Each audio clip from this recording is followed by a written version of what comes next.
किसान भाइयों, जैविक खेती से जुड़े हुए और नेचुरल फार्मिंग से जुड़े हुए जो भी किसान बंधु हैं, देवियों एवं सज्जनों, डियर स्टूडेंट्स, मैं doctor DK. Singh, professor Pantnagar university. मैं जैविक खेती और नेचुरल फार्मिंग पे पिछले 2 दशकों से अध्ययन कर रहा हूँ। जैविक खेती और नेचुरल फार्मिंग की अगर बात करते हैं तो उसमें एक खरपतवार प्रबंधन बहुत बड़ी समस्या है। खरपतवार को किस तरह से प्रबंध करें, जिसको कि इंग्लिश में अंग्रेजी में वीड मैनेजमेंट करते हैं। वीड मैनेजमेंट जो है एक बहुत बड़ी समस्या है और वीड मैनेजमेंट को शुरू से ही अगर इसका प्रबंधन करना है तो इसको शुरू से ही ध्यान दिया जाता है कि हम किस तरह से खेती को करें, स्टार्ट करें कि जिससे हमारे खरपतवार न उगें। तो उसमें सबसे बड़ा ध्यान देने की बात ये होती है कि जब हम इसमें घन जीवामृत या फिर कंपोस्ट या फिर वर्मी कंपोस्ट इन सब का जो इस्तेमाल करते हैं, उसको इस्तेमाल करने से पहले जैसे कि हम घन जीवामृत के लिए ही घन जीवामृत जब हम बनाने जाते हैं तो जो हम गोबर की खाद लेते हैं, उस गोबर की खाद को, उस गोबर को कम से कम 30 दिन के लिए गर्मी की अवस्था से गुजारें। उसको किसी पॉलीथीन से ढक दें या किसी गड्ढे में रख के ढक दें। अगर ऊपर रखा हुआ तो पॉलीथीन से ढक दें। अब इससे क्या होगा कि उसमें जो खरपतवार के बीज होते हैं उसमें गर्मी पैदा होती है और खरपतवार के बीज उसमें सड़ जाते हैं या ख़त्म हो जाते हैं। इसके अलावा जो हमारे ये पूरा आप देख रहे हैं, इधर हमारे पीछे, हमारे साइड में, हमारे बगल में, ये हमारा नेचुरल फार्मिंग का प्रक्षेत्र है, नेचुरल फार्मिंग का एक्सपेरिमेंट है। नेचुरल फार्मिंग में जैसा कि मैंने पहले भी बताया है कि इसके 4 पिलर होते हैं, जिसमें कि जीवामृत है, वापसा है, आच्छादा है और बीजामृत है।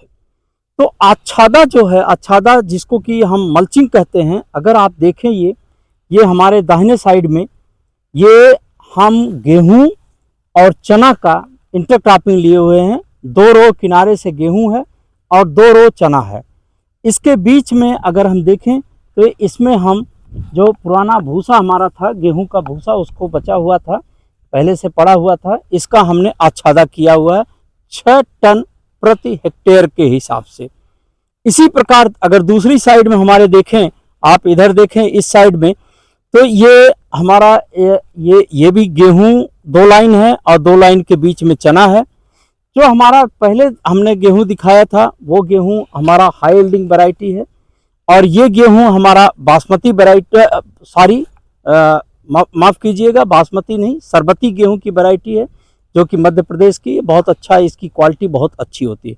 तो आप इसमें देखें किसी प्रकार का खरपतवार अभी तक हमने एक बार भी इसमें वीडिंग नहीं कराया है और अगर आप देखें कोई खरपतवार इसमें नहीं, इक्का दुक्का है और कभी हम इसको बाद में हाथ से निकलवा लेंगे। इसी प्रकार देखें अगर हम बिना इंटरक्रॉप के केवल हमने गेहूं लिया हुआ है और ब्रॉड बेड पे लिया हुआ है, 5 लाइनें गेहूं है, बीच में 30 सेंटीमीटर, इसमें भी हमने आच्छादा यूज किया है। अगर आप देखें इस आच्छादा की वजह से इसमें कोई भी खरपतवार नहीं है इसमें भी।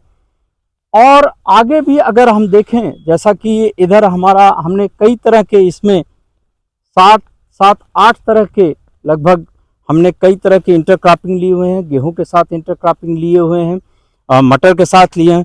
इसी प्रकार अगर देखें तो ये हमारा गेहूं और लेंटिल है, मसूर का इंटरक्रॉपिंग है। दोनों साइडों में गेहूं है और बीच में मसूर है और इसमें भी देखें आप किसी भी प्रकार का कोई खरपतवार इसमें नहीं है।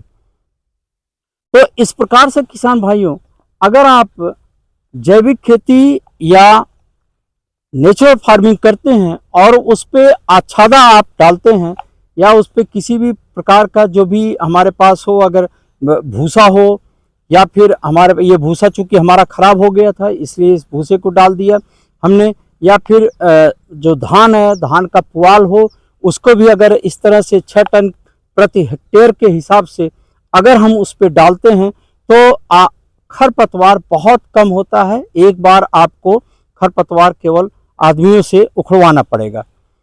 आप साथ साथ ये भी देख सकते हैं कि आप इतनी अच्छी फसल है गेहूं की, आपको कभी कभी ये होता है, लोग कहते हैं कि जैविक खेती या नेचुरल फार्मिंग करने पे जो फसल होती है, फसल अच्छी नहीं होती है। आप देखिए हमारा जितना भी इस साइड में, अगर दाहिने साइड में देखें तो ये पूरा हमारा गेहूं का इंटरक्रॉप और केवल गेहूं लिया हुआ है, बाएं साइड में भी गेहूं लिया हुआ है। इसके अलावा अगर मान लीजिए आपको कभी ऐसा लगता है कि बीच बीच में कभी घास आ जाती है, तो उसके लिए हमारे पास एक वीडर है, हो है।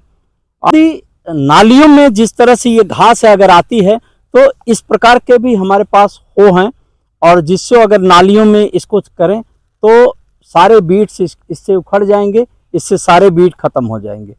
अगर इस तरह से इंटरक्रॉपिंग नहीं है मान लीजिए, और पूरा केवल गेहूं लगा हुआ है, तो गेहूं में भी ये जो कोनो वीडर है, ये इस तरह से जो वीडर है ये भाई चलाओ इसमें, जरा इधर आओ, उधर से जाओ, चलाओ इसमें। तो इसको चला के अभी देखिए इसमें ये छोटे छोटे खरपतवार ये अभी जम रहे हैं, और इनको शुरू में ही अगर इस तरह से चला दिया जाएगा, इस तरह से अगर चलाया जाएगा तो हमारा पूरा का पूरा खरपतवार ये उखड़ जाएगा, उखड़ के खत्म। आगे की तरफ जाओ, उखड़ के सारा खरपतवार ये इस तरह से खत्म हो जाएगा।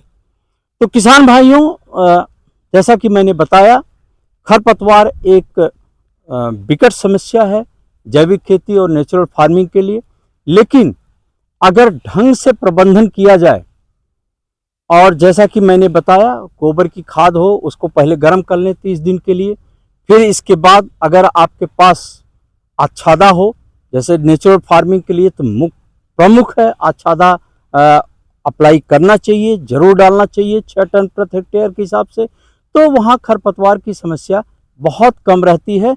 और अगर थोड़ा बहुत खरपतवार है तो उसको इस तरह से कोनो बीडर चला के, और इस तरह से आप उसको, अगर गेहूं के अलावा कोई ज़्यादा कोई दलहनी फसल है या मक्का है या फिर गन्ना है, तो इस तरह से जो वीडर आते हैं, कोनो वीडर आते हैं, या वीडर जो आते हैं मैकेनिकल वीडर आते हैं जो कि मशीन से चलते हैं, उसको भी चला के खरपतवार को समाप्त किया जा सकता है। तो खरपतवार अगर ठीक से प्रबंधन किया जाए, कोई एक बहुत बड़ी समस्या नहीं हो सकती है, और आप ढंग से प्रबंध करके आप जैविक खेती या नेचुरल फार्मिंग से आप अच्छा उत्पादन ले सकते हैं। आज के लिए बस इतना ही। आगे मैं और सारी चीज़ों को आपको बताता रहूँगा कि किस तरह से आप करें, एक एक चीज़ें किस तरह से प्रबंधन करें कि आप ज़्यादा से ज़्यादा और अच्छा उत्पादन जैविक या नेचुरल फार्मिंग के अंतर्गत आप ले सकते हैं। आज के लिए बस इतना है। बहुत बहुत धन्यवाद। जय हिंद, जय भारत।